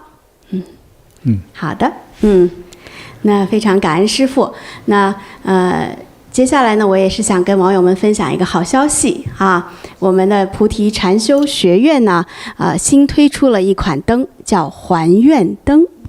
还愿灯哈，香可。对，可能我们网友们不是所有人都了解还愿。师姐能给大家解释一下吗？好呀，就是我们知道在菩提供灯是特别灵验的哈，也是感恩佛菩萨的慈悲，感恩师父的慈悲啊，能够有这样的平台，让全球的网友，我们经常听到这样真实的故事，就是几个月找不到工作，来我们菩提供了一盏可能就是7天的灯哈，小小的一个发心，1周之内就拿到一个很好的 offer。那还有的网友呢，孩子不学习就给孩子供灯哈，不停地在佛菩萨前给孩子供灯，结果孩子就考上了心仪的学校，还得全额奖学金啊。那这些就是心愿达成的朋友们呢，他们有的呀会在佛前呢再给师父供一盏灯啊，想要表达这份感恩。有的呢可能不太懂，就是心里有一份感恩，这个事过去就过去了。但是其实呢，佛前还愿是很重要的啊。就是为什么这么重要呢？我也是想给大家分享一个，也是近期我们在台中禅堂经历的一件真事哈，师父。当时就是5月份我们去台中嘛哈，师父在台中禅堂也是有这样的机缘去1对1的帮助一些朋友们，有一对夫妇就走了进来，你记得吧，香可？那对夫妇呢，女士是师父的弟子啊，她带着她搀扶着她的老公进来的。她的老公看着年纪并不大，就是60岁左右吧，哈，走路是真的是好像一位90多岁的老人，一拐的。他老婆搀着他，就是颤颤巍巍的坐到了师父面前，然后是说不出话来的然后你能感觉得到旁边的人在说话，他有的时候能听懂的时候，他就会开始抽泣哭泣，就是一个人的能量已经低到极点了。然后那个师姐就跟师父讲述了，就说她老公是30多年的骨外科医生，就专门做骨科手术的。然后呢也是兢兢业业呀退休刚1年，突然身体就严重退化，就他老婆也不知道发生了什么事情，先生怎么突然就变成这个样子了，然后去医院检查也检查不出什么问题来啊，然后就想请师父看一看，怎么会发生这样的情况。那师父特别慈悲，师父看了他们俩，师父就进入到师父的状态，就开始给这个先生看，看，师父就开始说哈，就说这个先生姓蔡啊，就说蔡先生他们的家呢，其实是是有很深的信仰的缘分的啊。他的奶奶是信佛也信神啊，经常到附近的这个庙里去拜。那他们家附近呢有一个，就老家附近有一个妈祖庙，台湾还是妈祖信仰很盛行的哈。那他奶奶就经常去妈祖庙拜。小的时候呢，就是这个蔡先生的父母刚结婚的时候，好几年都没有生孩子，奶奶就去妈祖庙求，就说给我们蔡家能够延续香火，请妈祖赐我们一个孩子吧。求了以后没多久，这个蔡先生的父母就怀上了他，最后就健康的生下了他。生下他之后，这个一路以来，蔡先生就当了医生，也是成就了他事业的梦想。那师父看到的是什么呢？是妈祖把这个孩子赐给了这个蔡家，同时也这个孩子的生命和职业都是妈祖给的。但是蔡家得到了这个之后，并没有去还愿，没有回去感恩过啊。后来奶奶年纪大了，也就去世了，他的父母也可能也不清楚这个事儿，也不懂得就是还愿的重要性。那师父给他们讲了以后说，你的性命你的职业都是妈祖赐的，你要去报恩才对啊哈。你看他正好就是他的这一生的职业之路完成之后，他的人的生命就降到极点了。对，他们很感恩师父，师父当时也给蔡先生做了大加持，然后第2个星期他们就回家乡去做了这样子的还愿哈。再过了1个星期呢，师父正好在台北开课，他们俩夫妇带着孩子一起来上课。7天之后，蔡先生的脸色从以前的灰黑色变得红润了啊，走路不用拄拐，也不用人搀扶，可以自己去走了，说话也有气力了，就感觉这个生命从低谷又被师父救起来了。对，所以非常感恩师父啊。蔡先生当时那个状态啊，其实既是得病又像中邪一样。是哦，他退了休之后，突然之间那个奇怪，从精神到健康就是一路直下来。对啊，他关键精神也垮了。是的，你是个医生啊，有修养的医生哈，所以又发生了很多的事情。就是其实他这个蔡家呢，他这个医生家，他的孩子在出生之后也出了一些问题，就他的小孩出生，这些都是与他就是妈祖赐了这个孩子，可是这个蔡医生他的父母没有去还愿，这弄的这些等于是第3代也还卡到一些问题出来。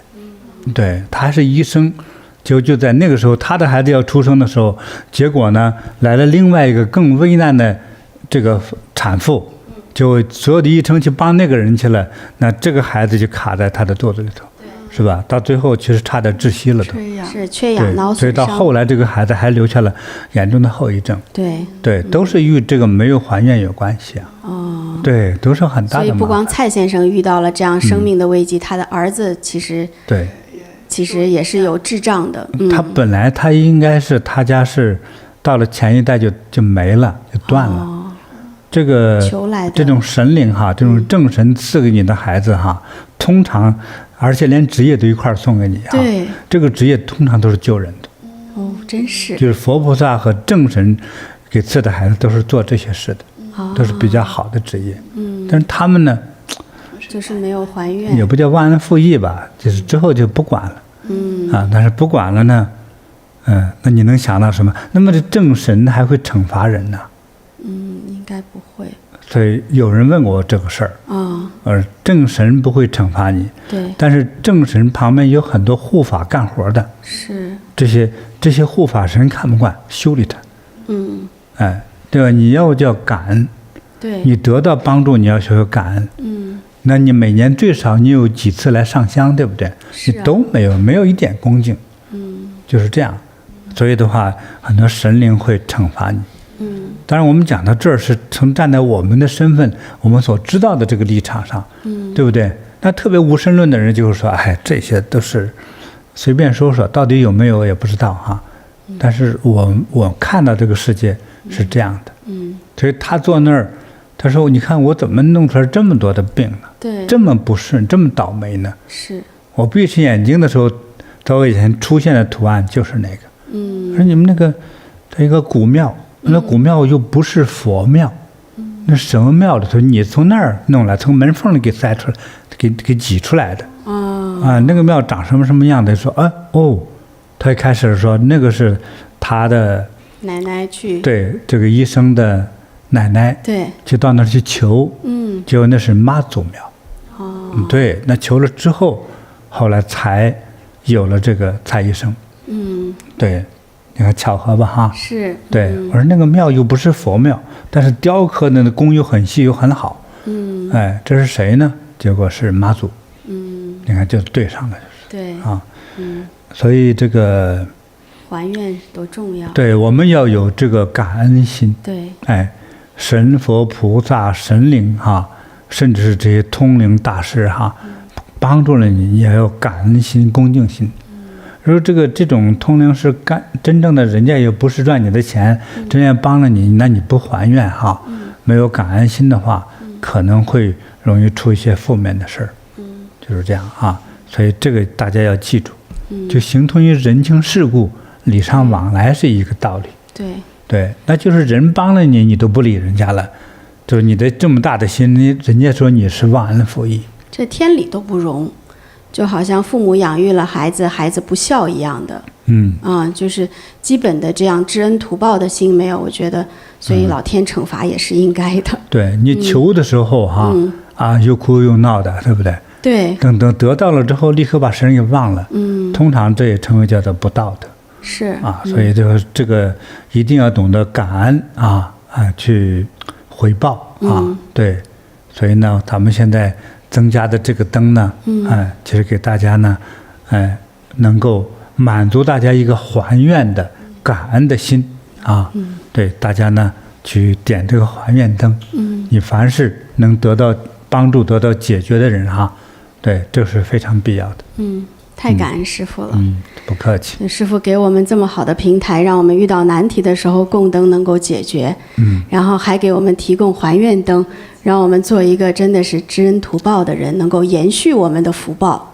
让我们更加吉祥、长久的吉祥。这个还愿概念很多人不懂嘛，不懂才会这样的嘛。是。但他不像一些老的一些信众很多老奶奶信众天天跟着诵念，跟着这个道场做法事，他就知道。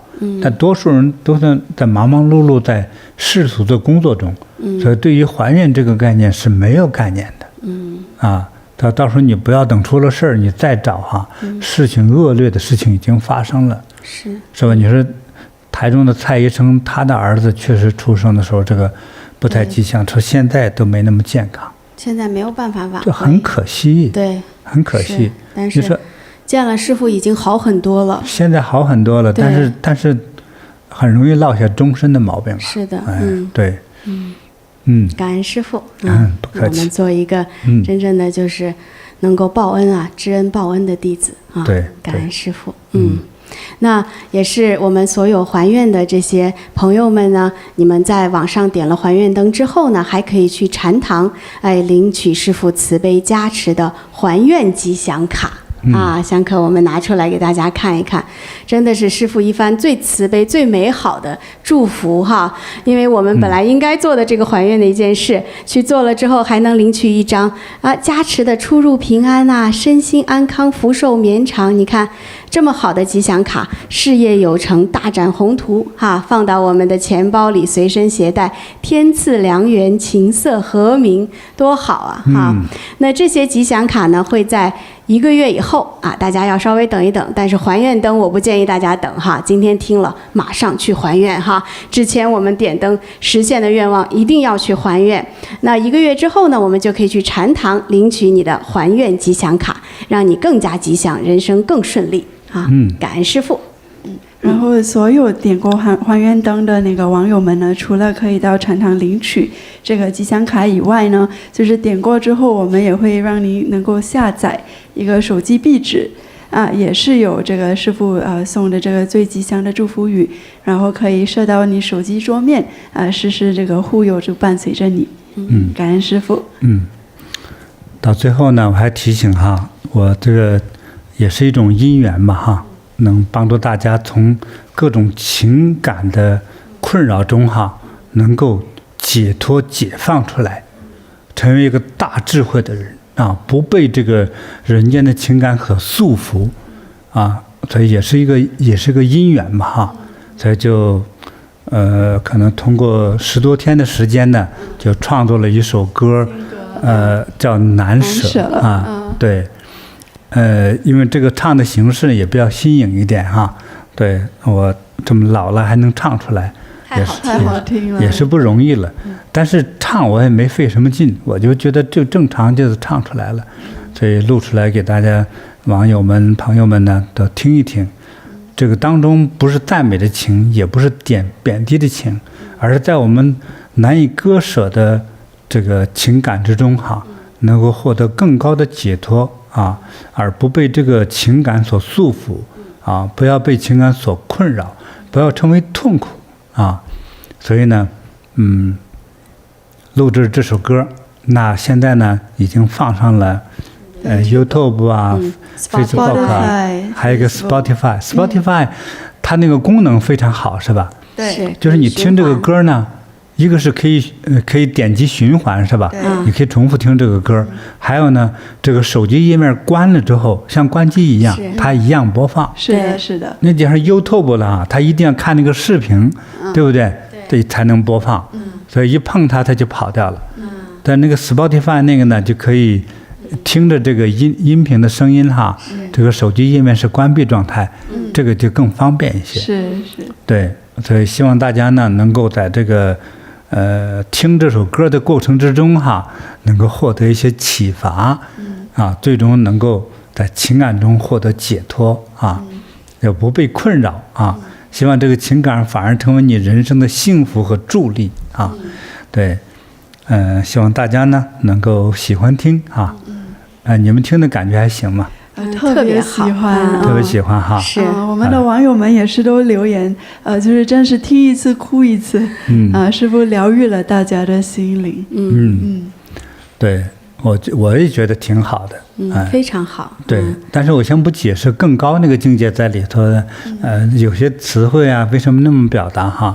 那么再过些天，我们再做一场直播呢，关于就是难舍相关的这个聊天和大家的一些问题哈，太好了，我们专做一场哈难舍的话题聊天哈。好，对，当时我是这么想的，我怎么借用佛的思维和经典哈，来写这首歌的哈。到时候我们有个专场哈。就是希望大家喜欢就好啊。感恩师父。但是更高的一个我也不敢说的，就是说希望你呢听就能获得解脱。收到，叫听就解脱。感恩师父，太感恩师父了。好，你们俩还有什么要说的？我们预告一下下一期的直播时间，就是下一周2026年6月27日，台北时间晚上6点，温哥华时间凌晨3点。好的，祝大家吉祥如意。我们下次直播再见。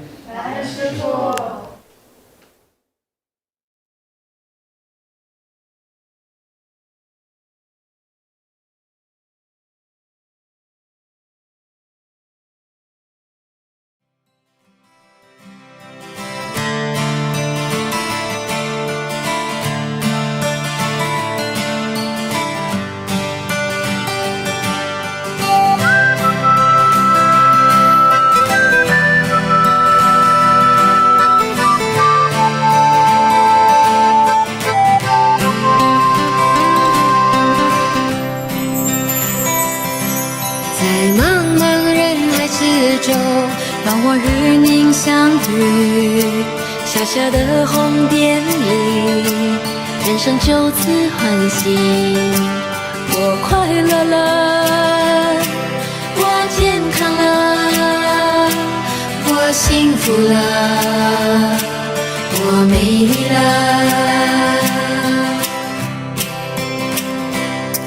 在茫茫人海之中，让我与你相遇。小小的红点里，人生变得神奇。